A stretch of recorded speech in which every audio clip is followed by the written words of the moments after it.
বন্ধুরা, সিজাস লাইফের আর একটা নতুন ভিডিওয়ে আপনাদের সকলকে স্বাগত।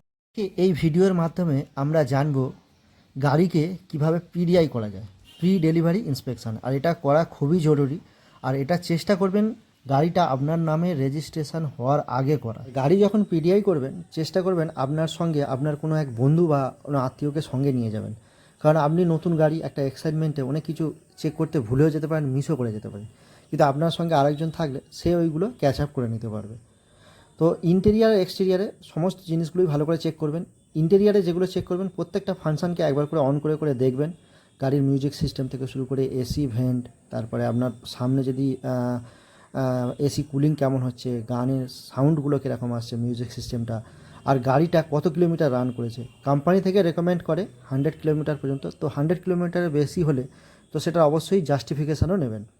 আর যে একটা জিনিস চেক করবেন, এই বোনেটটা খুলে এখানটা দেখবেন যে প্রত্যেকটা এই ইঞ্জিনের খোলা হয়েছে কিনা, দেখবেন এখানে কালার মার্ক করা আছে। তো সেই কালার মার্কটা মিসম্যাচ হচ্ছে কিনা সেই দাগগুলো মিলিয়ে দেখবেন একবার, ঠিক আছে। আর যেটা সবথেকে বেশি ইম্পর্ট্যান্ট আমার মনে হয়, যেটা হচ্ছে অনেক সময় অনেক ডিলার কি করে, সাধারণত করে না বাট অনেক ক্ষেত্রে হয়ে যায় এগুলো, অনেক সময় পুরনো যে স্টকের গাড়িগুলো সেগুলোকে নতুন বলে চালিয়ে দেয়। তো গাড়িটা সবসময় চেষ্টা করবেন লেটেস্ট মডেল, লেটেস্ট ম্যানুফ্যাকচারিং ইয়ার, মান্থ এগুলো চেক করে নেবেন। আর এইগুলো চেক করার জন্য একটা টেকনিক আছে। যেমন ধরুন, এই প্রত্যেকটা গাড়িতে একটা ভিন নাম্বার থাকে। সো সেই ভিন নাম্বার দিয়ে আমরা গাড়িটাকে আইডেন্টিফিকেশান করতে পারি যে গাড়িটা কোন ইয়ারে ম্যানুফ্যাকচারিং হয়েছে। চলুন আমি আপনাদেরকে একটা স্যাম্পল দেখাচ্ছি। ভিন নাম্বার সাধারণত 17 ডিজিটের একটা আলফা নিউমেরিক কোড হয়, তারপর একটা স্টার দিয়ে আর একটা আলফাবেট থাকে। তো এই যে আলফা নিউমেরিক কোডটা, এর মধ্যে 10 নম্বর যে ক্যারেক্টার সেটা হচ্ছে আপনার ম্যানুফ্যাকচারিং ইয়ার, 10 নম্বর ক্যারেক্টারটা। আর এই 10 নম্বর ক্যারেক্টারটা কীভাবে ডিকোড করতে হয় সেটার একটা টেবিল আপনাদেরকে দেখাচ্ছি। আর স্টার দিয়ে যে আলফাবেটটা থাকে সেটা হচ্ছে ম্যানুফ্যাকচারিং মান্থ। এই ভিন নাম্বারের যে 10 নম্বর ডিজিটটা সেটা হচ্ছে ম্যানুফ্যাকচারিং ইয়ার। আমাদের ক্ষেত্রে এস হচ্ছে 10 নম্বর ডিজিট, আর এস মানে হচ্ছে 2025। আর স্টার ই যেটা হচ্ছে আলফাবেটটা হচ্ছে ম্যানুফ্যাকচারিং মান্থ। তো এ হচ্ছে এ আলফাবেট হচ্ছে জানুয়ারি, A B C D E আমাদের ক্ষেত্রে হচ্ছে 5 নম্বর ক্যারেক্টার, মানে জানুয়ারি, ফেব্রুয়ারি, মার্চ, এপ্রিল, মে। এটা মে মাসের ম্যানুফ্যাকচারিং 2025-এর। কোশ্চেন হলো এই ভিন নাম্বারটা পাবো কোথায়।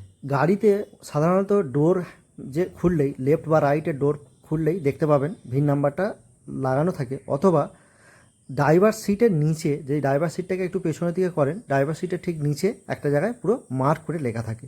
এভাবেও আপনারা পেয়ে যেতে পারেন। এছাড়াও প্রত্যেকটা গাড়িরই একটা ফর্ম 22 হয়। আপনারা চাইলেও ডিলারকে জিজ্ঞাসা করতে পারেন যে এই গাড়ির ফর্ম 22টা আমরা একবার দেখতে চাই। তো এই ফর্ম 22তেও গাড়ির পুরো ডিটেলসটা থাকে, কোন ইয়ারে ম্যানুফ্যাকচারিং হয়েছে, কী ভিন নাম্বার, কী ইঞ্জিন নাম্বার, চেসিস নাম্বার, পুরো ডিটেলস ফর্ম 22তে থাকে। একটা জিনিস চেক করবেন যে গাড়িতে যে 4টে টায়ার লাগানো থাকে সেগুলো কোম্পানি ফিটেড কিনা, আর কোন মান্থে আর কোন ইয়ারে ম্যানুফ্যাকচারিং হয়েছে। তো এটা চেক করার জন্য এই রকম একটা 4টে অঙ্কের একটা ক্যারেক্টার থাকে। আমার ক্ষেত্রে এখানে দেখতেই পাচ্ছেন 18-25 আছে। এই 18টা হচ্ছে 18টা সপ্তাহ, আর 25টা হচ্ছে 25 ইয়ার্স, ঠিক আছে। এবার 18টা সপ্তাহ মানে প্রত্যেক মাসে 4টে করে সপ্তাহ, তাহলে 18কে 4 দিয়ে ভাগ করলে 4 4 16 করলে মানে হচ্ছে 4 মান্থ, আরও 2 মাস এক্সট্রা মানে 15 দিন।